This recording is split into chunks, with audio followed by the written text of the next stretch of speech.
800년 전 소실된 신라 최대 사찰 황룡사가 디지털로 복원됐습니다. 오늘의 키워드는 디지털 복원입니다. 안녕하세요. 국립문화재연구소 학예연구원 한옥입니다. 고대 건축 유적에 대한 복원 연구를 담당하고 있습니다. 디지털 복원은 쉽게 말씀드리자면 과거에 사라져서 현재는 볼 수 없는 것을 디지털 기술을 이용해서 현재 볼 수 있게 만드는 것입니다. 이번에 사용한 디지털 기술은 여러 가지 디지털 기술 중에서 증강현실이라고 하는 기술을 사용하였습니다. 증강현실은 가상의 이미지를 현실의 세계에 중첩시켜서 가상의 것을 현실처럼 보이게 하는 기술입니다. 이 기술을 사용해서 만들어진 황룡사 중문과 남해랑은 지금은 사라지고 아무것도 없는 황룡사 터에서 실제 건물을 지은 것처럼 확인하고 체험할 수 있는 기회를 제공하고 있습니다.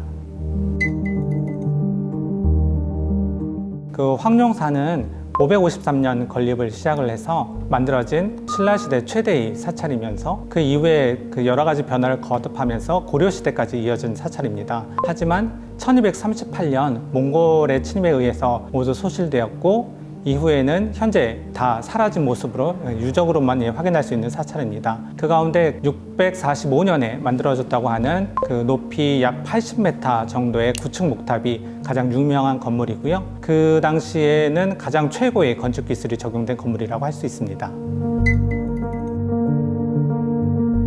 황룡사는 고대에 있어서 가장 유명한 건축 유적입니다. 국립문화재연구소에서는 고대 건축 유적에 대한 복원 연구를 진행을 하고 있고요. 그 가운데 이제 황룡사 복원을 진행을 하게 되었습니다. 현재 이제 고대의 건축물로서 남아 있는 것은 없기 때문에 그 모습을 상상해서 알 수 있는 것은 굉장히 어렵고요. 그래서 여러 가지 학술 연구들을 통해서 원래의 모습을 찾기 위해서 노력을 하고 있는데 100% 이제 그 완벽하게 알 수는 없는 부분이 있습니다. 그래서 새로운 사실들이 밝혀질 때마다 그 내용들을 수정하지 않으면 안 됩니다.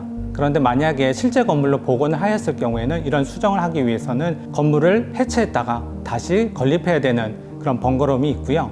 하지만 디지털 복원을 하였을 경우에는 단지 데이터만 수정하면 되기 때문에 그 과정이 보다 간편하고 수월한 부분이 있습니다. 가장 먼저 해야 될 일은 학술 연구이고요. 그 학술 연구를 기반으로 해서 복원안을 만들게 됩니다. 그렇게 해서 만들어진 복원안을 가지고 각 부재들을 그 3D 모델링 프로그램을 이용해서 그 오브젝트로 만들게 되고요. 이 오브젝트들을 조립을 해서 전체 건물로 복원을 하게 됩니다. 이러한 과정은 실제로 건축물을 만드는 것과 같은 과정입니다. 또한 이렇게 만들어진 디지털 콘텐츠는 데이터 용량이 굉장히 크기 때문에 원활한 데이터 처리를 위해서는 LOD라는 기술을 적용해야만 하게 됩니다. 또한 그 디지털로 복원된 건물을 현장에서 체험하기 위해서는 위치 정합이라는 게 매우 중요합니다. 이번에 사용된 기술로는 마커 인식 방식과 카메라 위치 추적 방식 두 가지를 혼용하여 사용했습니다. 그리고 관람자의 위치를 계산을 해서 거기에 맞춰서 증강이 이루어지도록 하였기 때문에 사진을 찍을 경우에는 실제 건물에서 사진 찍는 것과 같은 효과를 만들어낼 수 있었습니다. 가장 보람 있었던 것은 그 시연회 때였습니다. 시연회 때 저희가 만든 남해랑과 중문을 이제 체험하시게 되었는데요. 체험하시는 분들이 실제로 그것을 보시면서 실제 같다라고 말씀하시거나 어서 빨리 황룡사 전체를 디지털 복원해서 보고 싶다거나 다른 유적에서도 이런 것들이 활용되었으면 좋겠다라고 말씀하셨을 때 지금까지 했던 일들이 헛된 것은 아니었구나 하는 생각을 하게 되었습니다. 가장 어려웠던 것은 위치 정합성이었습니다. 아무래도 디지털로 복원된 그 황룡사의 건물들이 황룡사 현장의 유적 위에 정확하게 세워져야 하고 그 체험자의 위치에 따라서 변함이 없어야 되는데 그것을 구현하는 것이 가장 힘들었습니다. 현장에서 보완되어야 될 부분들은 사실 디지털 복원을 하는 것은 여러 가지 기술들을 활용을 하기 때문에 다 가능하지만 무엇보다도 가장 중요한 것은 디지털 복원으로 복원하기 이전에 충실하고 실제적이고 세부적인 학술 연구가 먼저 사용이 되어야 됩니다. 그렇지 않으면 디지털로 복원된 내용은 그림에 지나지 않게 되기 때문에 그 부분이 가장 중요합니다. 지금 황룡사 전체 영역 가운데서 중문하고 남해랑만 복원되어 있습니다. 앞으로 그 주요 건물인 금당이라든지 목탑, 강당 등에 대한 복원 계획도 가지고 있고요. 최종적으로는 황룡사 전체를 디지털 복원해서 누구라도 황룡사 현장에서 신라시대의 황룡사를 체험하실 수 있도록 하는 게 목표입니다.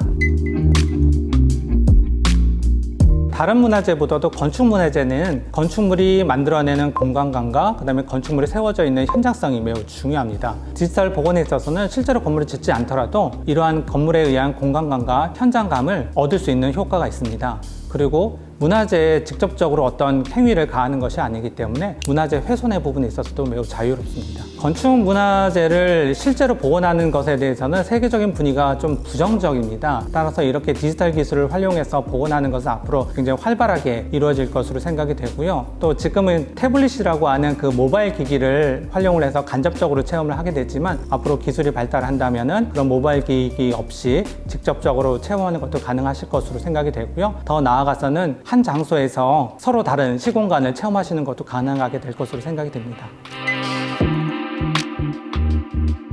문화재청에서는 최근 문화유산 미래전략이라고 하는 전략을 수립을 하고 7대 중점 추진 과제를 선정을 했습니다. 이 가운데 5번째와 6번째 과제 중에 문화유산을 기반으로 해서 디지털 기술을 융합화해서 하는 산업 분야를 확대하는 것과 실감형 콘텐츠를 제작하고 활용하는 것을 지원하는 내용들이 포함되어 있습니다.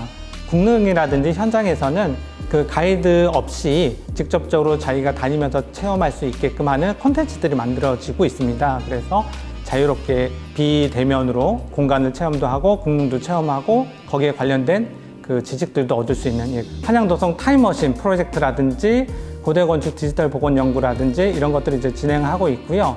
또 전시관을 가지고 있는 기관에서는 그 문화재에 대해서 쉽고 감각적으로 체험할 수 있는 디지털 기술을 활용한 그 전시 계획들도 가지고 있습니다.